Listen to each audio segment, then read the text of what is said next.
আসসালামাইকুম ভাই ও বোনেরা, দেখাবো আপনাদেরকে কুমড়ো বড়ি, তেলাপিয়া মাছ, নতুন আলুর ঝোল তরকারি। সরিষার তেল, খাঁটি সরিষার তেল দিয়ে মাছগুলা ভেজে নিলাম।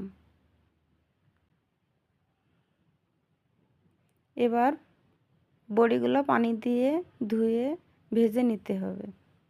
বড়িগুলা ভাজতে অল্প জালে ভাজতে হবে যাতে পুড়ে না যায়।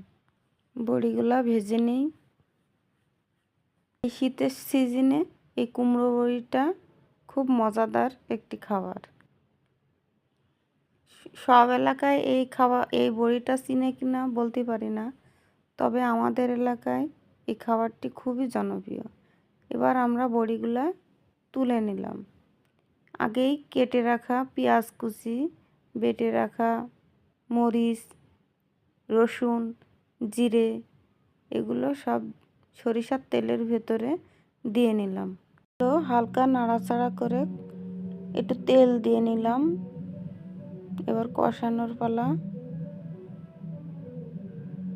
কষানো হলুদ লবণ দিয়ে নিব। হলুদ লবণ দিয়ে ভালোভাবে মশলাটা কষিয়ে নিতে হবে যাতে। এবার আমি পানি দিয়ে নিলাম যাতে মশলাটার একটা গন্ধ আছে সেটা না থাকে, যেন মশলাটা ভালোভাবে কষানো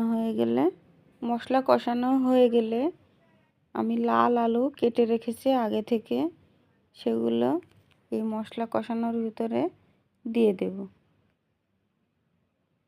সেই লাল আলু কাটা আমি মশলার ভিতরে দিয়ে দিলাম।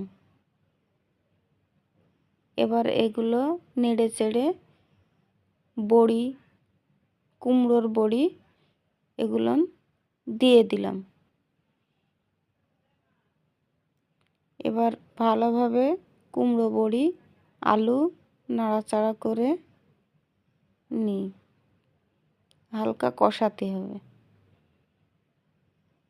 কষানো শেষ হলে আমি পরিমাণ মতো পানি দিয়ে নেব।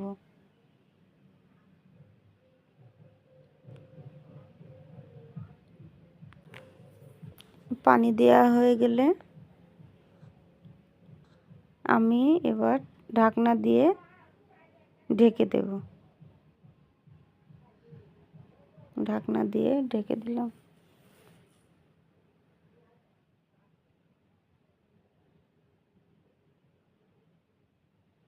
এবার তরকারিটা নেড়ে চেড়ে দেখি সিদ্ধ হয়েছে কিনা।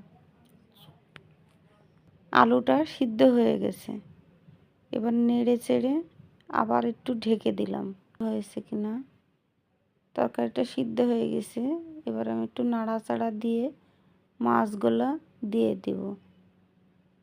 আপনারা যারা ধনেপাতা পছন্দ করেন তারা ধনেপাতা দিতে পারেন। হয়ে গেছে আমাদের কুমড়ো বড়ি, তেলাপিয়া মাছ, নতুন আলুর ঝোল। যারা ভিডিওটা দেখছেন তারা লাইক, কমেন্টস। খুদা হাফেজ।